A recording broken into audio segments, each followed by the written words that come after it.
Oke semuanya, selamat pagi, selamat siang, selamat sore, dan selamat malam.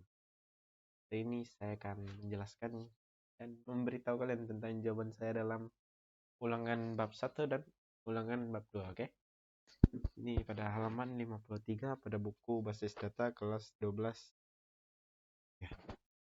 Oke, jadi soal pertama adalah ketika melakukan query dari beberapa tabel, relasi tabel dapat ditempatkan pada statement berikut yaitu A. From. Oke.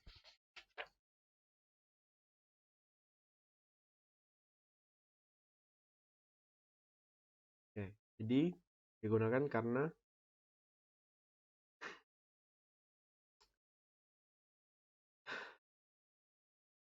melakukan query data dari dua tabel atau lebih sekaligus dilakukan dengan menggunakan relasi tabel.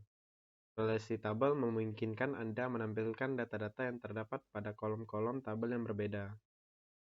Selain itu, pada bagian statement SQL setelah from, Anda harus menuliskan semua tabel-tabel yang terlibat dalam query yang dipisahkan dengan tanda koma. Oke, lanjut ke nomor soal 2. Ketika Anda menampilkan data dari 3 buah tabel, statement berikut yang tepat adalah halaman 10. Nah ini ya query-nya di buku, mungkin nggak bisa kalian lihat cuma di halaman 10 ini. Lanjut ke nomor 3, namanya where o customer ID sama dengan customer ID, dan order MID sama dengan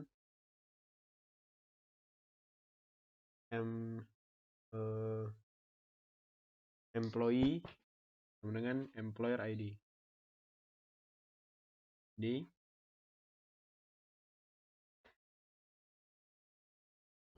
Lalu pada sebuah sistem basis data dikenal sebuah istilah yaitu alias. Berikut definisi dari alias yang tepat adalah, jawabannya itu yang B, oke?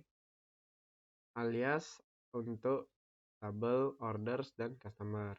Masing-masing adalah O dan C. Jadi bisa disebut juga alias ini nama lain dari tabel. Oke, kita lanjut ke nomor 4. Ketika Anda menggunakan alias, maka yang terjadi pada query adalah, jawabannya B, penulisan sintaks lebih singkat.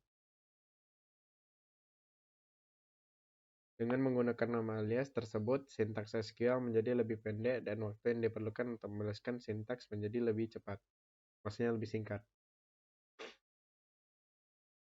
Jadi alias itu digunakan untuk lebih singkat ya query-nya.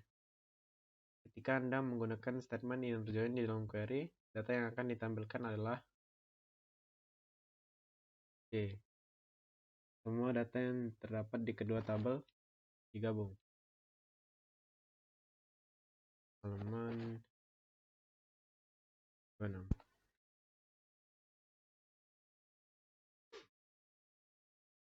Jadi statement inner join atau sering disebut join adalah statement SQL yang digunakan untuk menampilkan baris data yang terdapat di tabel pertama dan juga terdapat di tabel yang kedua.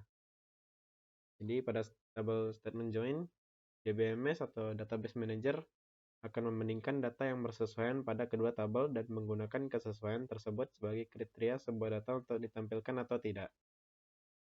Oke, kita lanjut ke nomor 6.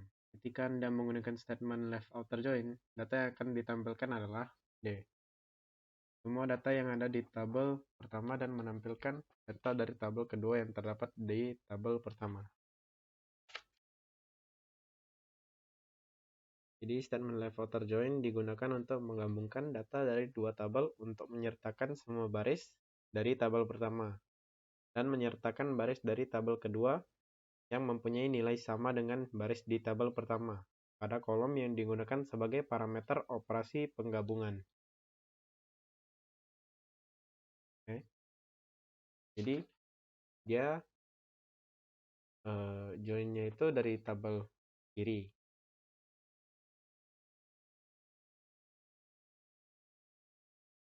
Jadi tabel kedua itu muncul datanya kalau datanya sama dengan tabel pertama.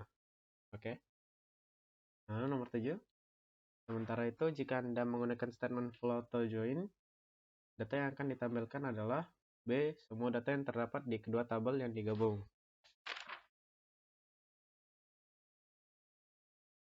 Statement full outer join digunakan untuk menggabungkan data dari dua buah tabel dengan semua baris data yang terdapat di tabel pertama dan kedua akan diikutsertakan dalam hasil penggabungan.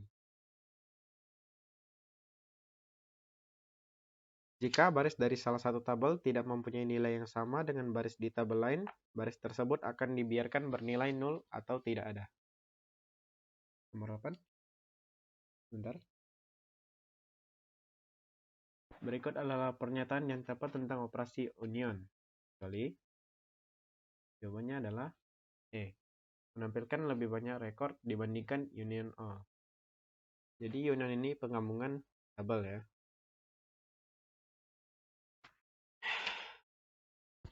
Bentar.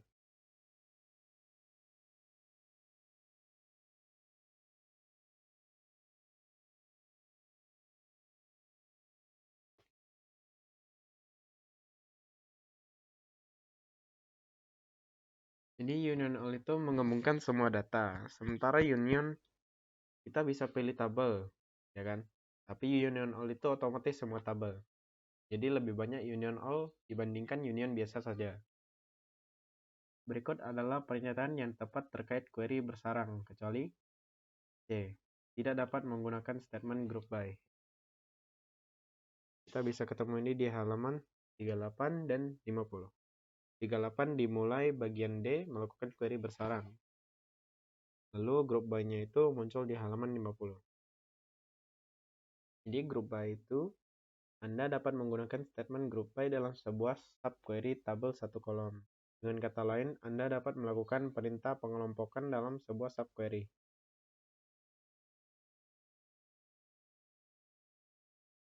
Jadi bersarang itu bisa menggunakan group by juga ya. Jika Anda ingin menampilkan nama produk dan nama pemasok dari tabel products dan suppliers, query yang tepat adalah A.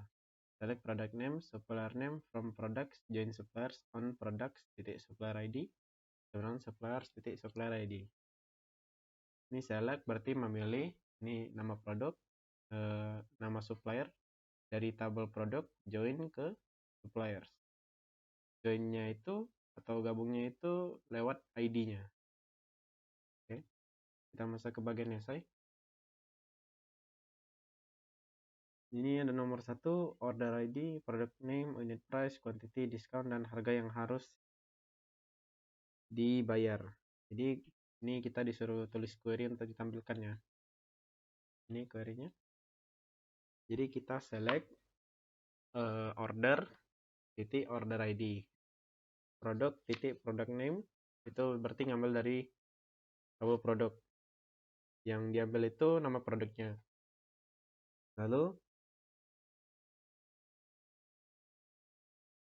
Lalu ada order detail, yaitu tabel order detail itu dia ngambil kolomnya unit price, dan order detail dia ngambil kolom quantity.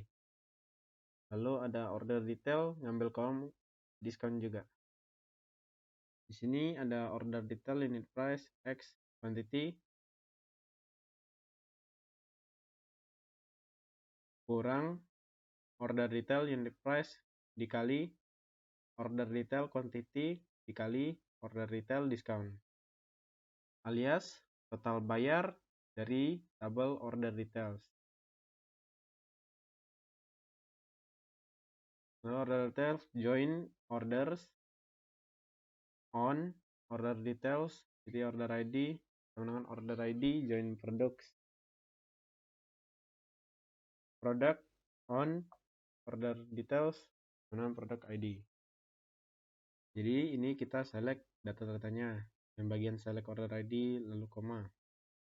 Ini adalah selisih untuk menemui harga yang kita bayar. S ini sebagai alias ya. Jadi ini order detail price, quantity, unit price, X. Jadi habis dikurangin, kita akan jadikan total bayar dari tabel order details. Join ke tabel orders. Nah, joinnya itu di order details, order ID, sama dengan order ID join ke tabel products. Di order details product ID sama dengan product ID. Lalu ada nomor kedua, yaitu order ID, order date, nama pegawai, contact name, product name, dan quantity. Jadi kita select dulu.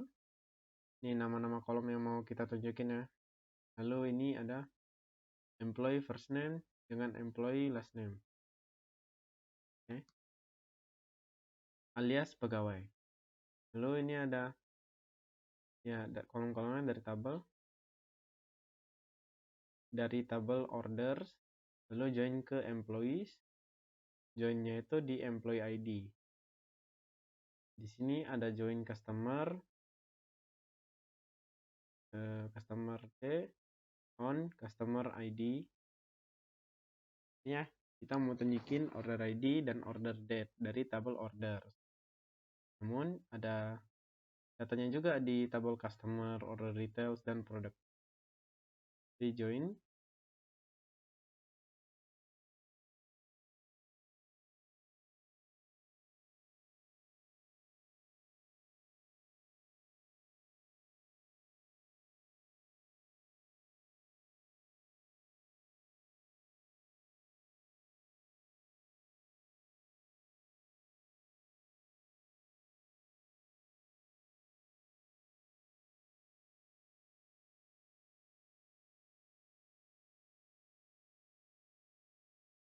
Oke, lanjut ke nomor 3. Jadi kita disuruh tampilin semua transaksi yang melibatkan pegawai yang tinggal di Seattle. Jadi kita select bintang atau select semuanya dari tabel orders. Kita select di mana? Employee ID ya. Employee ID yaitu select employee ID from employees. Berarti kita ngambil employee ID dari tabel employees di mana memiliki data kolom city yang datanya bernama Seattle secara spesifik. Lalu nomor 4, menggabungkan kota yang ada di tabel customers dan employee. Jadi kita menggunakan union all.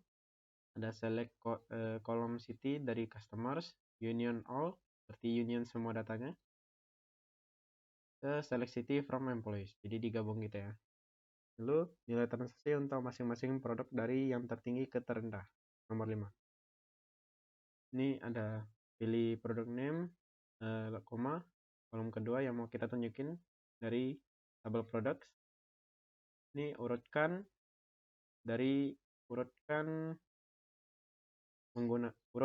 menggunakan harga unit dari tertinggi ke terendah, yaitu descending. Kita lanjut ke bab 2.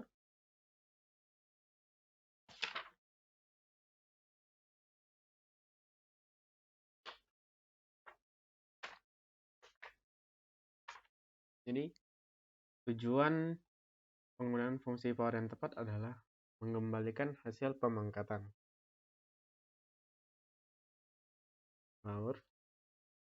Pada SQL, fungsi for digunakan untuk mengembalikan hasil dari sebuah angka yang dipangkatkan dengan angka lainnya. Oke, jadi dia mengembalikan hasil pemangkatan. Jika memiliki kolom nilai di tabel peserta didik yang mengandung angka negatif dan positif, statement yang Anda gunakan untuk menampilkan semua nilai dalam bentuk positif adalah select ABS, terus nama tabelnya atau nilai dari peserta didik. Jadi fungsi ABS itu digunakan untuk mengembalikan nilai absolut dari sebuah angka yang ada di dalam sebuah kolom atau expression. Hal ini berarti bahwa ada nilai negatif dalam kolom tersebut, fungsi ini akan mengubahnya menjadi nilai positif. Lalu nomor 3, square root ini ya mengembalikan akar kuadrat ya. Saja. 4. Jika Anda ingin menghitung kuadrat dari kolom nilai dari tabel peserta didik, statement yang Anda dapat gunakan adalah select power, mengembalikan hasil pemangkatan ya, nilai 2 dari tabel peserta didik. Kita lihat dulu.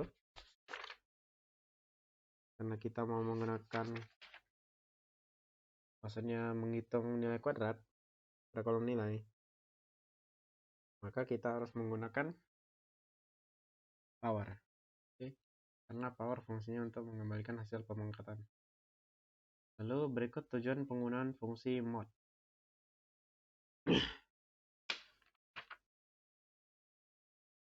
Fungsi mod itu digunakan untuk mengembalikan sisa hasil bagi dari dua angka. Jadi, D menghitung sisa hasil bagi. 6. Ketika Anda memiliki dua kolom nilai 1 dan nilai 2 di tabel peserta didik, cara untuk menampilkan sisa hasil bagi dari nilai 1 bagi nilai 2 adalah B. Select mod nilai 1, nilai 2 from peserta didik. Ini berarti kita mau mencari sisa hasil bagi. Sama seperti mod ini. Oke. Lalu 7. Berikut fungsi utama dari fungsi truncat adalah C. Memotong nilai tanpa pembulatan. Jadi fungsi truncat itu digunakan untuk memotong nilai numerik hingga sejumlah desimal yang ditentukan. Fungsi ini digunakan untuk memotong nilai numerik hingga sejumlah desimal yang ditentukan. Tapi nggak dibulatin. Jadi fungsi ini berguna ketika Anda ingin menghilangkan angka-angka di belakang koma setelah jumlah desimal tertentu tanpa melakukan pembulatan. Lanjut. Nomor 8. Jika Anda memiliki kolom nama di tabel peserta didik, cara menghitung jumlah karakter dari kolom nama adalah select length. Fungsi length digunakan untuk menghitung panjang atau jumlah karakter dari string yang diberikan atau kalimat misalnya. Oke. Berikut sintaks yang dapat Anda gunakan untuk menampilkan tanggal saat ini adalah B. Select current date from 2. Jadi fungsi current date adalah untuk menunjukkan tanggal kita sekarang. Kalau current time itu untuk jam atau waktu. Kalau now itu berarti sekarang. Kalau date berarti tanggal. Anda memiliki kolom tanggal lahir di tabel peserta didik. Bagaimana cara menampilkan tanggal lahir dalam format hari, bulan, tahun? Jadi kita select date format, tanggal lahir, lalu ini ada date.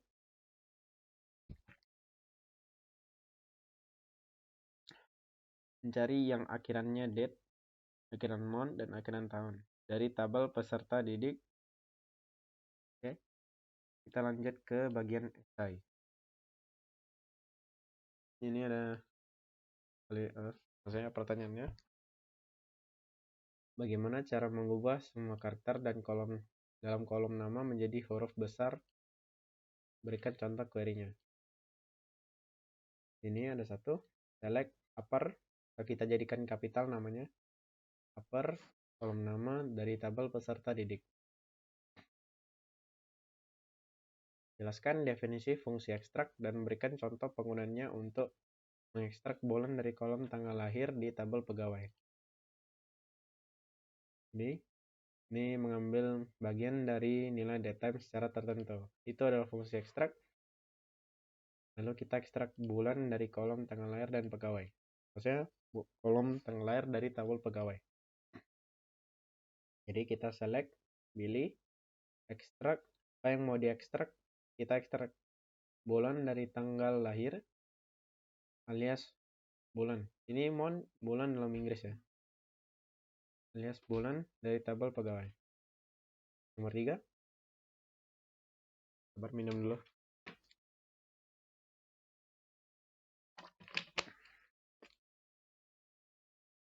Jelaskan perbedaan antara fungsi current timestamp dan now. Berikan contoh penggunaannya. Jadi fungsi now dan current timestamp itu sama saja, cuma beda penggunaan, beda cara penggunaannya. Jadi select now as sekarang, lalu current timestamp as waktu sekarang. Jadi kayaknya now itu sekarang semuanya, terus current timestamp untuk waktu sekarang. Lalu jelaskan perbedaan antara fungsi dayname dan moonName. nama hari, dan nama bulan. Berikan contoh penggunaannya dalam SQL. Ini di name sama dengan hari dalam bentuk nama, mau name bulan dalam bentuk nama juga. Contohnya itu kita bisa menggunakan select day name, kolom tanggal lahir alias hari atau bisa disebut juga hari. Lalu mau name kolom tanggal lahir sebagai bulan dari tabel peserta didik. Lalu kelima, berikan contoh penggunaan fungsi date_add dan date_stop untuk menambah dan mengurangi hari dari kolom tanggal lahir di tabel peserta didik. Lalu date_add ini fungsinya adalah untuk menambah interval tanggal. Lalu date_stop mengurangkan interval tanggal. Ini contoh dari date_stop atau mengurangi ya. Ini select date_stop tanggal lahir interval 10 day. Berarti kita mengurangi interval 10 hari. Alias tanggal -1 dari peserta didik. Oke, sekian itu saja yang mau saya jelasin hari ini.